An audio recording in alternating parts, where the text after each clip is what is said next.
Et coucou les copains, comment ça va bien?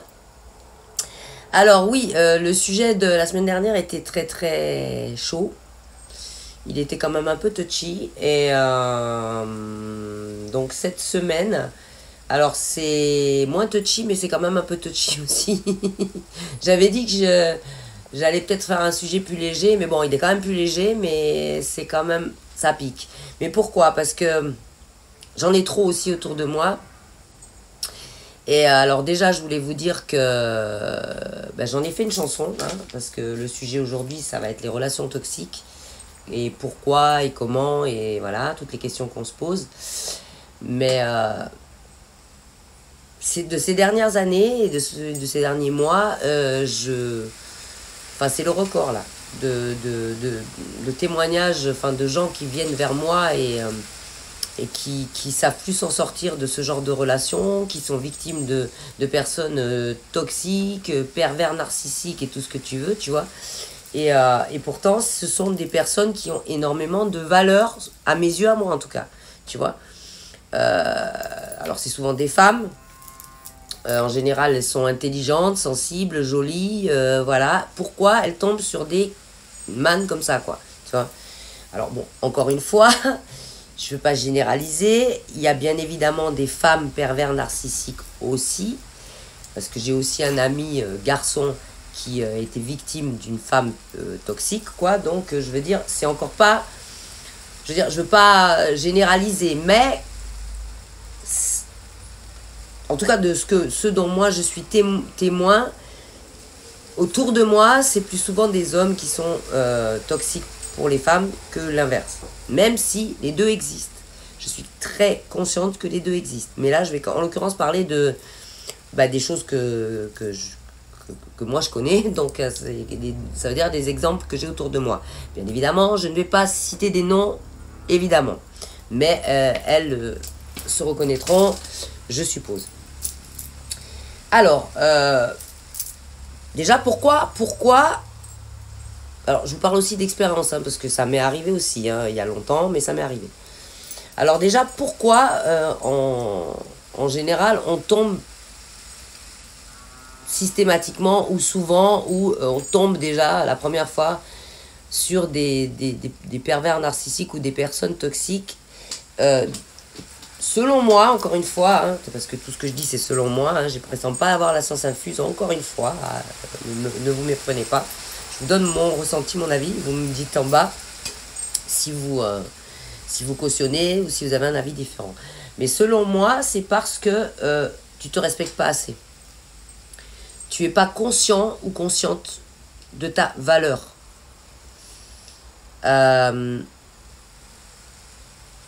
Et que souvent, je pense que tu as tendance à attendre dans ta vie l'approbation de ton entourage quand tu fais quelque chose, tu vois. Ça veut dire ta propre satisfaction à toi ne te suffit pas. D'ailleurs, est-ce que tu es satisfait toi-même quand tu fais quelque chose? Probablement que non, tu vois. Et tu es pas sûr de toi, ton auto-validation ne te suffit pas. Tu as toujours besoin d'avoir l'approbation d'un tiers sur ce que tu fais. Donc ça dénote quand même un manque de confiance, un manque de considération de ta propre personne. Et partant de là, dans tes relations amoureuses, tu tombes sur ce genre de personne qui va instinctivement et pas forcément consciemment, hein, qui va ressentir, parce que ces personnes toxiques en général ressentent que tu as ce genre de fragilité, ce genre de manque de confiance, ce genre de besoin d'approbation des autres, tu vois. Parce que peut-être tu vas souvent poser la question, mais qu'est-ce que t'en penses? Est-ce que tu crois que je devrais? Qu'est-ce que tu penses si je fais ça? Tu vois, ces questions-là, tu devrais te les poser à toi-même, en fait. Et être suffisamment sûr de toi pour pouvoir avoir la réponse. Et ensuite, peu importe ce qu'en pensent les autres. Parce qu'à partir du moment où toi, tu es sûr de ce que tu fais, tu peux prendre les avis des autres. tu peux revoir ton propre avis. Mais si tu as besoin d'approbation dans tout ce que tu fais tout le temps, pose-toi des questions sur la valeur que tu as à tes propres yeux aussi, n'est-ce pas? Voilà. Alors ça vient de ça. Ça peut venir aussi du fait que dans ton enfance, dans ta jeunesse ou je sais pas quoi, tu as pu subir des critiques systématiques sur ce que tu fais, sur qui tu es, sur ta façon de faire les choses ou de... Voilà, tu vois toujours... si tu as eu un parent ou quelqu'un dans ta famille qui a passé son temps à te dire oui mais non, faut pas faire comme ci, faut pas faire comme ça, et voilà, te mettre les doutes en fait, tu vois, sur ce que tu fais, ça peut t'amener dans l'avenir à être beaucoup moins sûr de toi que ce que tu devrais l'être normalement. Donc, tout ça pour résumer que quand tu tombes sur des personnes toxiques, en général, je dis bien en général, ça vient d'un énorme manque de confiance en toi et du fait que tu ne t'aimes pas à ta juste valeur. Tu ne te considères pas à ta juste valeur. Voilà.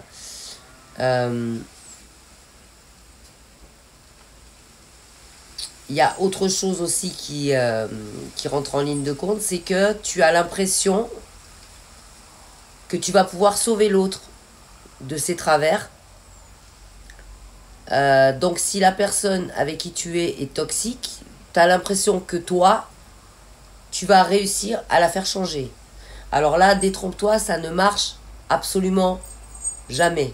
La personne est toxique, la personne restera toxique. Et tu auras beau passer 10 ans avec elle, à essayer de la raisonner, à lui montrer ta souffrance, à lui montrer que tout ça, ça te fait du mal, ça ne changera rien. La personne est toxique parce qu'elle-même a eu des problèmes dans sa prime jeunesse. Alors en ce moment, on a beaucoup d'hélicoptères. Je suis désolée, dans la vidéo précédente, c'était pareil. Donc on va continuer, hein, parce que voilà. Du coup, arrête d'insister en pensant que tu vas sauver la personne, en pensant que tu vas la changer, parce que tu ne la changeras pas. La personne a un problème. La personne toxique t'a choisi justement parce que elle savait très bien que tu allais essayer de jouer le rôle du sauveur. Parce qu'elle savait très bien que tu allais aller jusqu'au bout de ce que tu pouvais vivre avec elle, tu vois. Pourquoi? Parce que tu es quelqu'un de sensible, parce que tu es quelqu'un en général d'altruiste, qui aime aider les gens, arrête-moi si je me trompe, qui est sensible et qui pense qu'il va... Tu penses que tu vas pouvoir le sauver ou la sauver. En l'occurrence, là, le sauver, tu vois. Mais tu peux pas. Tu ne peux absolument pas. Donc... Ah ouais, il y a des sacrés hélicoptères, je sais pas ce qu'ils font, mais ils tournent autour de ma maison. D'accord. Bon, ils s'étaient posés sur la plage. Du coup, je suis désolée hein, pour le bruit. Du coup, non, tu pourras pas sauver cette personne toxique parce qu'en fait, les problèmes remontent de bien plus loin et tu ne lui sers que de bouc émissaire en fait pour exercer sa toxicité parce qu'en fait, elle ne vit qu'à travers cette toxicité et cet ascendant qu'elle a sur toi. Parce que ce sont des personnes qui n'ont pas d'empathie, qui n'ont pas de compassion et qui ne vivent qu'à travers cette emprise qu'ils ont sur toi. Donc, fais-toi violence et sors de cette relation parce que ça ne t'amènera à rien. Et à chaque fois que tu vas pardonner à cette personne et que tu vas continuer dans la relation, dis-toi qu'à chaque crise, ce sera pire. Voilà. Donc, c'est une relation de laquelle il faut que tu sortes absolument. Voilà. Donc, on va essayer de tenter de comprendre pourquoi et comment on peut sortir. Enfin, c'est difficile. Pourquoi c'est difficile d'en sortir, mais comment on peut en sortir. Voilà. Je suis là, je reviens tout de suite. Ok, alors pourquoi il est si difficile de sortir d'une relation toxique, de l'emprise d'un pervers narcissique? Eh bien, tout simplement parce que cette personne peut être autant détestable que adorable. Un pervers narcissique peut être adorable, et surtout au début, parce qu'en général, ça va crescendo. Hein. Au début, tu as l'impression que tu as rencontré le prince charmant. Voilà, tu vois, mais vraiment, que c'est vraiment... Alors là, tu as eu la chance de ta vie, tu es tombé sur the prince charmant, quoi. Et ils ont une énorme faculté à te faire croire qu'ils sont la personne qu'il te faut, tu vois. Et toi, tu tombes accro de ça, tu vois, tu tombes accro de ce prince charmant, en fait. Et ce prince charmant, le pervers narcissique, c'est le faire revenir au bon moment, quand tu es prête à te tirer, parce que tu te dis là, il a été trop loin, tu vois. Il sait déjà se victimiser, hein, faire genre, bah, je sais pas ce qui m'a pris, nanana, machin. Et il sait faire ressurgir pendant quelques jours, semaines, mois, voire cette espèce de personne charmante pour laquelle tu as craqué au début. Donc c'est pour ça que c'est extrêmement difficile de s'en sortir. Et c'est à ce moment-là, en fait, qu'il faut que tu sois super vigilante. Et c'est à ce moment-là qu'il faut que tu te dises, c'est du cinéma. La vraie personne que j'ai en face de moi, c'est celle qui m'a fait du mal.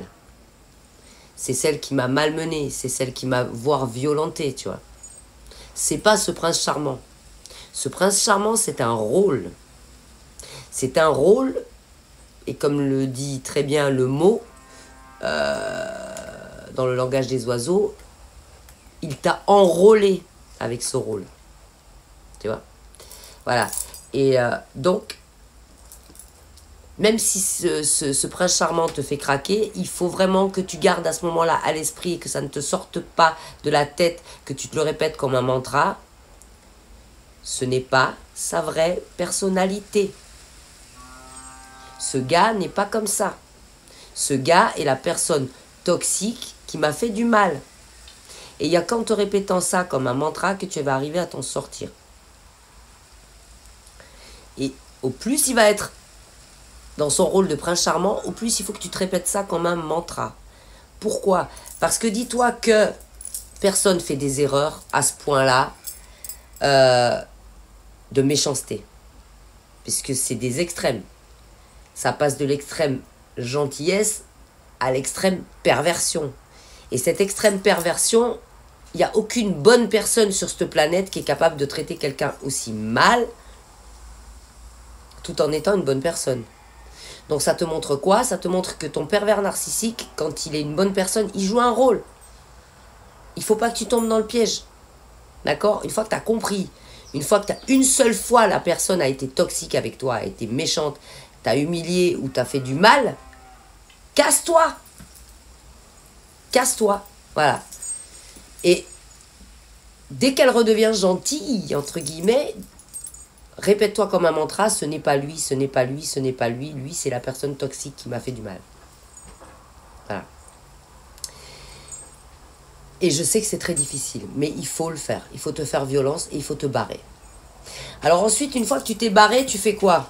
Pour éviter de revenir, parce qu'on a tendance aussi à tout à revenir, parce que le mec est très fort aussi dans son rôle de prince charmant, pour te faire regretter et te faire revenir. D'accord? Et bien dans ce cas-là, il faut faire quoi? Couper absolument tous les liens avec la personne. Tu le bloques sur tous les réseaux. Tu bloques son numéro de téléphone. Tu changes limite de serrure de ta porte. Pour pas que s'il a une clé, pour pas qu'il revienne chez toi. Au besoin, tu demandes à une pote ou à quelqu'un de venir habiter avec toi un certain temps pour pas que tu sois seul et tenter de lui réouvrir la porte ou de le relaisser rentrer dans ta vie. T'essayes de ne pas te rendre dans des endroits où il sait que tu vas toute seule. C'est tout un protocole que tu vas être obligé de mettre en place pour éviter de retourner dans ses griffes.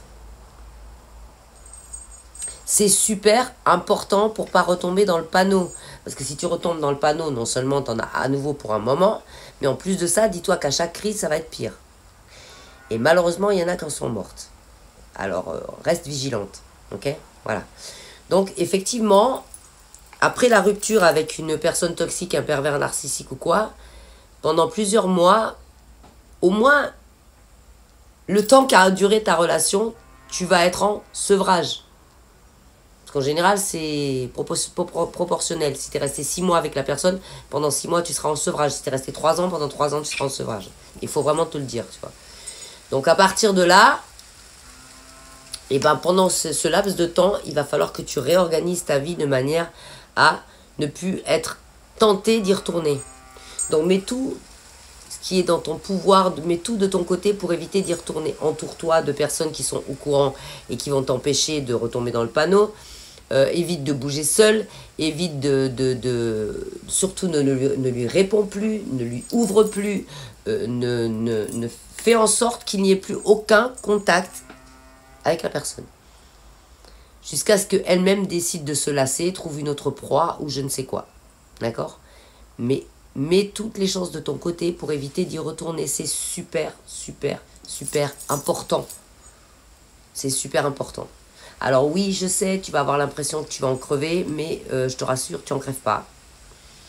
Et même avec le recul, tu te demandes comment tu as fait pour supporter tout ça, en fait. Avec beaucoup de recul, j'avoue, mais avec le recul, dis-toi que ça va passer. Parce que c'est pas de l'amour, hein, c'est de l'addiction. Hein. C'est pas de l'amour que tu ressens pour une personne comme ça, c'est juste de l'addiction. C'est de la dépendance affective, mais ce n'est pas de l'amour. Donc la dépendance affective, tu en guéris tout le temps. Ça prend plus ou moins longtemps, mais tu vas en guérir. De toute façon, tu vas en guérir tout le temps. Voilà. Donc rassure-toi, un jour ça ira mieux.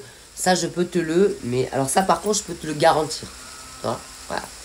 L'important, c'est là de ne pas y retourner, d'en sortir et de surtout ne pas y retourner. Donc, mets toutes les chances de ton côté. Entoure-toi de gens qui vont t'aider qui vont répondre à ta place au téléphone, qui vont... tu vois, ou qui vont faire en sorte que la personne ne pourra plus jamais t'approcher. C'est super, super important. Et ensuite, qu'est-ce qu'il faut que tu fasses suite à ça? C'est que pendant une longue période, va falloir que tu apprennes à te connaître vraiment. Et que tu apprennes à t'aimer toi-même, sans avoir besoin de ce genre de toxique pour te faire croire qu'il t'aime. Ok? Donc ce qu'il faut faire après une relation comme ça, c'est un long, très long moment de célibat. Ça paraît con, mais c'est comme ça. Évite de retomber dans le panneau, de te retrouver directement avec quelqu'un en couple, quoi. Parce que c'est le plus sûr moyen. Pourquoi? Retomber sur le même pervers. Tu vas retomber sur le même en couleur. Tant que tu n'as pas compris qui tu étais toi. Et pour te connaître et comprendre qui tu es toi, il faut que tu passes un long moment seul. Célibataire. Parce qu'il n'y a que quand tu es longtemps seul et célibataire que tu te connais bien en fait. Que tu apprends à t'aimer, que tu apprends à t'apprécier, que tu apprends à savoir qui tu es, ce que tu veux, ce que tu veux pas. Ce que tu acceptes, ce que tu n'acceptes pas. Et figure-toi qu'après, bah, tu finis par apprécier d'être en célibat. Voilà. Hein. Et la personne qui, après tout ça, arrivera dans ta vie, ce sera quelqu'un qui te respectera, crois-moi. Pourquoi? Parce que tu ne laisseras plus personne te marcher dessus. Plus personne te marchera sur la gueule, c'est terminé. Voilà. Donc, voilà ma stratégie à moi, qui a fonctionné sur moi, qui a fonctionné sur d'autres gens qui l'ont adopté, pour ne plus jamais tomber sur ce genre de toxique en relation de couple. Voilà. Donc dis-moi ce que tu en penses en commentaire de tout ça. Et j'en ai fait une chanson aussi, donc qui s'appelle Le baiser du vampire en français, et que tu pourras retrouver donc sur mon YouTube musical, sur Bandcamp et sur toutes les plateformes musicales où je suis. Voilà, je t'embrasse et je te dis à la semaine prochaine. Gros bisous.